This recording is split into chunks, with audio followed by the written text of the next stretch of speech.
Hi friends, welcome back to our channel.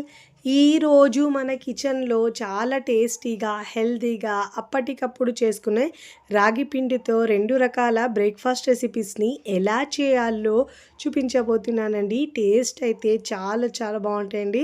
స్పాంజీగా ఇడ్లీలు తిన్న కొద్దీ తినాలనిపిస్తాయండి.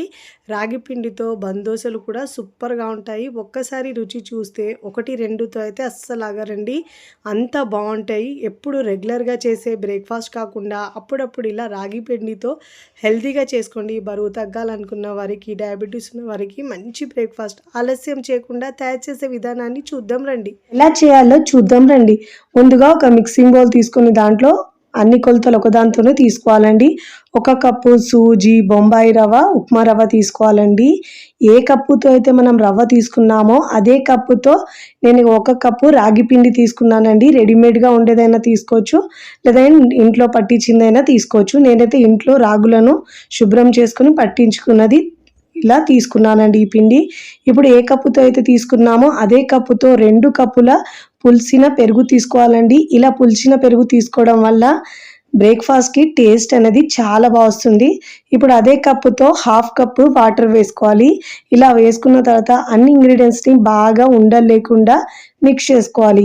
ఫస్ట్ టైం నా ఛానల్ చూస్తున్న వాళ్ళు ప్లీజ్ నా ఛానల్ని సబ్స్క్రైబ్ చేసుకోండి, లైక్ చేయండి, పక్కనున్న బెల్ ఐకాన్ని ప్రెస్ చేయండి. ఇలా ప్రెస్ చేయడం వల్ల నేను పెట్టే వీడియో నోటిఫికేషన్ ముందుగా మీ హోమ్ పేజ్కి వస్తాయండి. చూడండి, పిండిని ఇలా ఉండలు లేకుండా బాగా మిక్స్ చేసుకోవాలి. మనకు టిఫిన్కి ఎలాంటి పిండి లేనప్పుడు అప్పటికప్పుడు చేసుకోవచ్చండి. రుచి అయితే చాలా బాగుంటుంది. అప్పటికప్పుడు చేసినా కానీ ఇడ్లీలు అయితే చాలా మెత్తగా స్పాంజీగా తిన్న కొద్దీ తినాలనిపిస్తాయండి. అంత టేస్టీగా ఉంటాయి. 2 తినేవాళ్ళు 4 తింటారు, అంత బాగుంటాయి. ఒక 5 నిమిషాలు నానబెట్టుకోవాలండి. రవ్వ బాగా నానుతుంది. ఇప్పుడు ఒక పోపు పెట్టుకుందాం. స్టవ్ మీద ప్యాన్ పెట్టుకొని 1 టేబుల్ స్పూన్ దాకా ఆయిల్ వేసుకోవాలి. ఆయిల్ బాగా వేడైన తర్వాత ఇప్పుడు దీంట్లో ఒక 1/2 టీ స్పూన్ దాకా ఆవాలు వేసుకోవాలి. 1/2 టీ స్పూన్ దాకా జీలకర్ర వేసుకోవాలి. 1 టీ స్పూన్ దాకా పచ్చిశనగపప్పు వేసుకోవాలి. సన్నగా కట్ చేసుకున్న కరివేపాకు కూడా వేసుకోవాలండి. ముందైతే వీటన్నిటిని మంటను మీడియం ఫ్లేమ్లో ఉంచుకొని బాగా వేయించుకోవాలి. నేను ఇక్కడ యూజ్ చేసే ప్రోడక్ట్స్ ఏమైనా మీకు కావాలంటే నేను డిస్క్రిప్షన్లో లింక్ ఇస్తానండి, అక్కడి నుంచి మీరు బై చేసుకోవచ్చండి. ఇప్పుడు ఇలా మంటను మీడియం ఫ్లేమ్లో ఉంచుకొని బాగా వేయించుకోవాలి.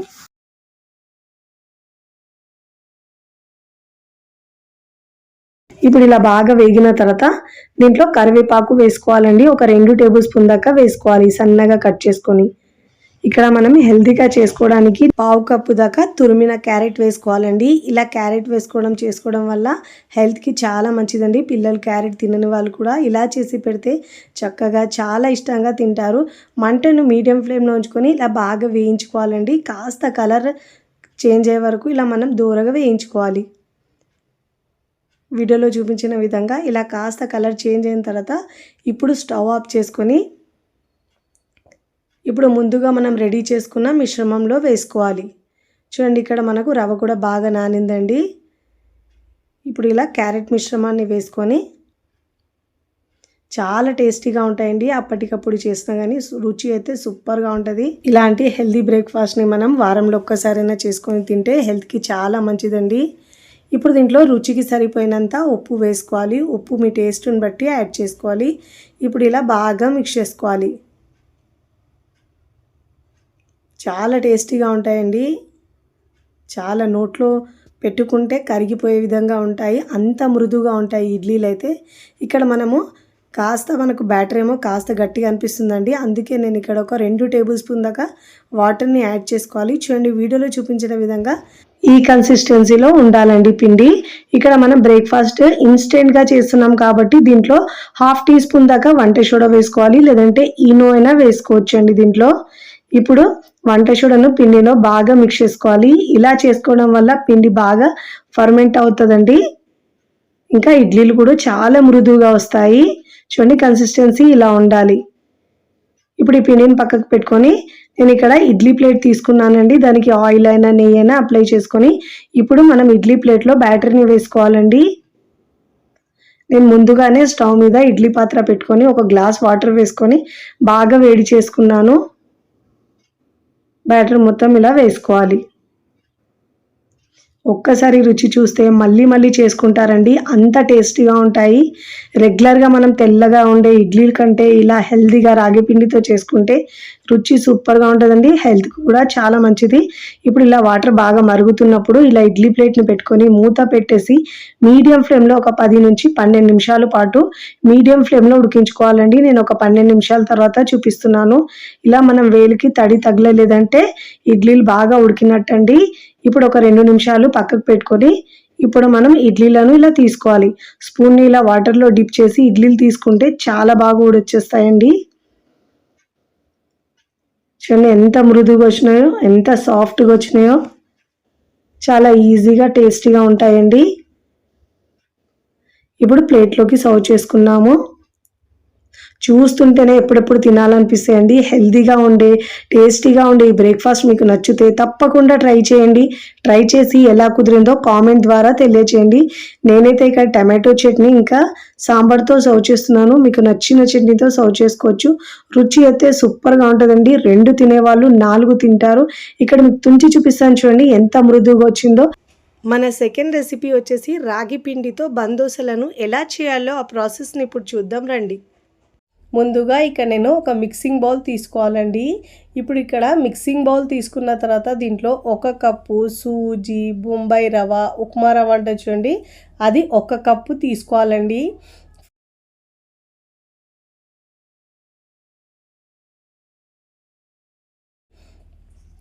ఇప్పుడు ఏ కప్పుతో అయితే మనం ఉప్మా రవ్వ తీసుకున్నామో అదే కప్పుతో 1 కప్పు రాగి పిండి తీసుకోవాలండి.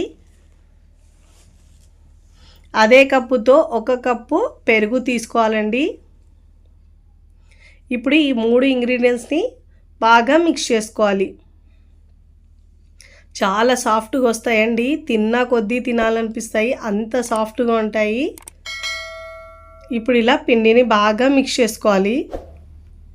ఇప్పుడు ఇలా పిండిని బాగా మిక్స్ చేసుకున్న తర్వాత ఇప్పుడు దీంట్లో ఏ కప్పుతో అయితే మనం రవ్వ తీసుకున్నామో అదే కప్పుతో 1 కప్పు వాటర్ తీసుకొని మిక్స్ చేసుకోవాలండి. ఇప్పుడు ఇలా వాటర్ మిక్స్ చేసుకున్న తర్వాత మూత పెట్టేసి ఒక 10-15 నిమిషాల పాటు పక్కకు పెట్టుకోవాలండి. ఈలోపు సూజీ బాగా నాని కాస్త పిండి గట్టిగా అవుతుందండి. చూడండి ఇలా ఇప్పుడు ఇలా బాగా ఉండలు లేకుండా మిక్స్ చేసుకొని ఈ పిండిని పక్కకు పెట్టుకోవాలి మూత పెట్టేసి. ఈలోపు దీంట్లోకి టేస్టీ చట్నీని ఎలా రెడీ చేసుకోవాలో చూద్దాం రండి. ఇప్పుడు స్టవ్ మీద ప్యాన్ పెట్టుకొని ఇప్పుడు దీంట్లో ఒక 2 నుంచి 3 టేబుల్ స్పూన్ల పల్లీలు వేసుకోవాలండి. వేసుకొని ఫ్లేమ్ని లోలో ఉంచి మాడకుండా వేయించుకోవాలండి. ఫ్లేమ్ని లోలో ఉంచితే అన్నీ ఈక్వల్గా ఫ్రై అవుతాయి. చూడండి ఇలా వేయించుకున్న తర్వాత ఈ పల్లీలను మనం ఇప్పుడు ప్లేట్లోకి తీసుకోవాలి. మరీ ఎక్కువగా ఫ్రై చేయొద్దండి. ఇప్పుడు ఇలా ఒక గిన్నెలోకి తీసుకోవాలి. ఇప్పుడు ఇదే ప్యాన్లో 1 టీ స్పూన్ దాకా ఆయిల్ వేసుకోవాలండి. ఆయిల్ బాగా వేడైన తర్వాత కట్ చేసుకున్న ఒక 2 పచ్చిమిరపకాయలు వేసుకోవాలండి. ఇప్పుడు వీటిని కూడా బాగా ఫ్రై చేసుకోవాలి. ఇప్పుడు ఇలా బాగా ఫ్రై చేసుకున్న తర్వాత శుభ్రంగా వాష్ చేసుకున్న పుదీనా 1 కప్పు వేసుకోవాలండి. ఈ చట్నీ అయితే వేడి వేడి అన్నంలో కూడా, చపాతీలో, దేనిలో ఏ టిఫిన్లో తీసుకున్నా కానీ సూపర్ టేస్టీగా ఉంటుందండి. ఇలా మంచిగా వేయించుకోవాలి. ఇప్పుడు ఇలా బాగా వేయించుకున్న తర్వాత దీంట్లో ఒక మీడియం సైజు టమాటోని కూడా కట్ చేసి వేసుకోవాలండి. మీరు ఇష్టం ఉంటే ఒక 4-5 టమాటోలైనా వేసుకోవచ్చండి. బట్ ఇక్కడ నేను ఒకటే వేస్తున్నాను.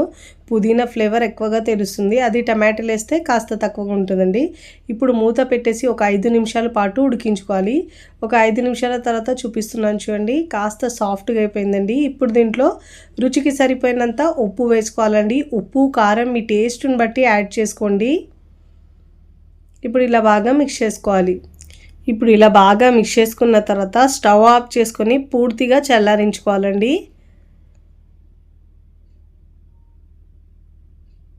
ఇప్పుడు మిక్సీ జార్ తీసుకొని ముందుగా వేయించుకున్న పల్లీలను వేసుకోవాలండి. దీనిలో ఒకసారి పల్లీలను గ్రైండ్ చేసుకోవాలండి కచ్చాపచ్చగా. ఇప్పుడు ఇలా గ్రైండ్ చేసుకున్న తర్వాత ముందుగా టమాటో పుదీనా ఉడికించుకున్నాం కదండి, ఆ ఫ్రై చేసుకున్నది దీంట్లో వేసుకోవాలి. ఇప్పుడు దీంట్లో కొద్దిగా వాటర్ యాడ్ చేసుకొని మెత్తగా గ్రైండ్ చేసుకోవాలండి. కొద్దిగా వాటర్, ఒక హాఫ్ కప్ దాకా వాటర్ని యాడ్ చేసుకొని మెత్తగా గ్రైండ్ చేసుకోవాలి. ఇప్పుడు ఇలా గ్రైండ్ చేసుకున్న ఈ చట్నీని ఒక బౌల్లోకి తీసుకోవాలి. ఇప్పుడు ఇలా మొత్తం చట్నీని బౌల్లో తీసుకున్న తర్వాత పోపు పెట్టుకోవాలండి. 1 టీ స్పూన్ దాకా ఆయిల్ వేసుకొని, ఆవాలు జీలకర్ర 1/2 టీ స్పూన్ దాకా వేసుకొని, కరివేపాకు క్రిస్పీగా అయ్యే వరకు వేయించుకొని ఆ పోపును ఈ చట్నీలో వేసుకోవాలండి. ఈ చట్నీ అయితే చాలా టేస్టీగా కమ్మగా ఉంటుందండి. ఏ బ్రేక్ఫాస్ట్లోకైనా సూపర్ టేస్టీగా ఉంటుందండి. అన్నంలో అయితే ఇంకా సూపర్గా ఉంటుందండి. ఇప్పుడు మనము ఈ చట్నీని రెడీ చేసుకున్నాం కదండి. ఇప్పుడు మనము బందోసలను ఎలా చేయాలో చూద్దాం రండి. ముందుగా ఇక్కడ మనం పిండి నానబెట్టుకున్నాం కదండి. చూడండి, పిండి కాస్త గట్టిగా అయిందండి. ఇప్పుడు ఈ పిండిని మనం మిక్సీ జార్లో వేసుకోవాలండి. మెత్తగా గ్రైండ్ చేసుకోవాలి మిక్సీ జార్లో వేసుకొని. వాటర్ ఏమీ అవసరం లేదండి. ఈ వాటరే మనకు సరిపోతుంది. వాటర్ ఏమి వేయొద్దు, బ్యాటర్ పల్చగా అయిపోతుంది. ఒకవేళ మీరు వాటర్ వేస్తే మెత్తగా గ్రైండ్ అయ్యి పిండి కూడా పల్చగా అయిపోతుంది. కాస్త గ్రైండ్ అయిన తర్వాత ఇప్పుడు ఇలా గ్రైండ్ చేసుకున్న ఈ పిండిని చూడండి ఎంత పల్చగా అయిందో, ఇదే మిక్సింగ్ బౌల్లోకి తీసుకోవాలి. ఇప్పుడు ఈ పిండిలో మనము రుచికి సరిపోయినంత ఉప్పు వేసుకోవాలండి. ఉప్పు కారం మీ టేస్ట్ని బట్టి యాడ్ చేసుకోండి. ఇప్పుడు మనం ఇక్కడ సన్నగా తరిగిన పచ్చిమిరపకాయలు, ఒక టమాటో, ఒక ఉల్లిపాయ సన్నగా కట్ చేసుకున్నానండి. కరివేపాకు ఒక 2-3 టేబుల్ స్పూన్ దాకా వేసుకోవాలి. కొత్తిమీర సన్నగా కట్ చేసుకొని ఒక 2 టేబుల్ స్పూన్ దాకా వేసుకోవాలండి. అన్నీ సన్నగా చాప్ చేసినవి వేసుకొని బాగా మిక్స్ చేసుకోవాలి. ఇప్పుడు మధ్యలో ఇలా మనకు ఆనియన్, ఈ టమాటో తగులుతుంటే ఫ్లేవర్ చాలా బాగా అనిపిస్తుందండి. ఇప్పుడు ఇలా బాగా మిక్స్ చేసుకోవాలి. ఇక్కడ బాగా మిక్స్ చేసుకున్న తర్వాత మనం ఈ బ్రేక్ఫాస్ట్ని ఇన్స్టెంట్గా చేస్తున్నాం కాబట్టి ఇప్పుడు దీంట్లో ఒక 1/2 టీ స్పూన్ దాకా వంట సోడా వేసుకోవాలండి. ఒకవేళ మీరు కావాలంటే దీని ప్లేస్లో ఈనో అయినా వేసుకోవచ్చండి. వేసుకొని ఇలా బాగా మిక్స్ చేసుకోవాలి. ఇప్పుడు ఇలా పిండిని మిక్స్ చేసుకోవడం వల్ల మనకు ఫ్లఫీగా అవుతుందండి. దోశలేమో బందోసలు లోపల వరకు స్పాంజీగా చాలా బాగా అవుతాయి. ఇప్పుడు ఇలా పిండిని బాగా మిక్స్ చేసుకున్న తర్వాత స్టవ్ మీద ఇలా పోప్ ప్యాన్ పెట్టుకోవాలండి. చిన్న ప్యాన్ పెట్టుకోవాలి, అప్పుడే బన్ మంచిగా వస్తుంది. 1 టీ స్పూన్ దాకా ఆయిల్ వేసుకోవాలండి. ఫ్లేమ్ని లోలో ఉంచి మాత్రమే చేసుకోవాలండి ఈ ప్రాసెస్ మొత్తం. ఇప్పుడు ఇలా ఆయిల్ వేడైన తర్వాత ఒక 2 గరిటెల పిండి వేసుకోవాలండి. మరీ ఎక్కువ వేయద్దు. ఇలా వేసుకున్న తర్వాత పిండిని మనం స్టవ్ని సిమ్లోనే ఉంచాలండి. మూత పెట్టేసి ఉడికించుకోవాలండి పైన తడి ఆరే వరకు.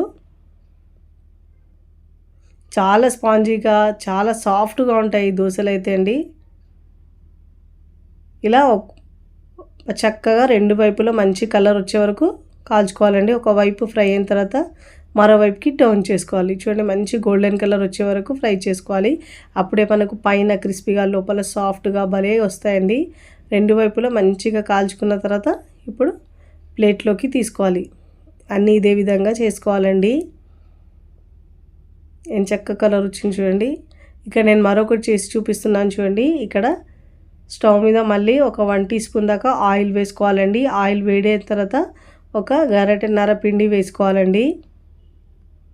వేసుకొని మూత పెట్టేసి లో ఫ్లేమ్లో ఉడికించుకోవాలండి. ఒక 4-5 నిమిషాల తర్వాత మరోవైపుకి టర్న్ చేసుకోవాలండి. మధ్యలో మధ్యలో చూసుకుంటూ ఉండాలి, లేదంటే మాడిపోతాయండి. మంచిగా 2 వైపులా గోల్డెన్ కలర్ వచ్చే వరకు చక్కగా కాల్చుకున్న తర్వాత ప్లేట్లోకి తీసుకోవాలి. చూడండి, ఇదే విధంగా అన్ని బందోసలను రెడీ చేసుకొని ప్లేట్లోకి తీసుకోవాలి. ఇక్కడ నేను ఒక 2-3 చేసుకొని ప్లేట్లోకి సర్వ్ చేసుకున్నానండి. తిన్నా కొద్దీ తినాలనిపించేలా సూపర్ టేస్టీగా ఉంటాయండి. బందోస అంటే లోపల సాఫ్ట్గా, స్పాంజీగా, తిన్నా కొద్దీ తినాలనిపిస్తాయి, అంత బాగుంటాయండి. మీరు కూడా తప్పకుండా ఈ హెల్తీగా కమ్మగా ఉండే ఈ బందోసను ఒక్కసారి ట్రై చేసి మీ ఇంట్లో వాళ్ళకి తినిపించండి. చాలా ఇష్టంగా తింటారండి. ఎలా కుదిరిందో నాకు కామెంట్ ద్వారా తెలియచేయండి. ఇక్కడ మీకు తుంచి చూపిస్తాను చూడండి, ఎంత స్పాంజీగా చాలా ఫ్లఫీగా వచ్చిందో. తుంచుతూనే తెలుస్తున్నాయి ఎంత సాఫ్ట్గా వచ్చినాయో. ఈ చట్నీ కాంబినేషన్తో అయితే సూపర్గా ఉంటుందండి. ఈ చట్నీ పెట్టుకొని తింటే స్పాంజీగా ఫ్లఫీగా భలే ఉంటాయి. వీడియో నచ్చితే లైక్ చేయండి, ఫ్రెండ్స్ ఫ్యామిలీకి షేర్ చేయండి. మరికొన్ని టేస్టీ సింపుల్ క్విక్ రెసిపీస్ కోసం టీ కిచెన్ని సబ్స్క్రైబ్ చేసుకోండి. కమెంట్ చేయడం అస్సలు మరవకండి. Thanks for watching.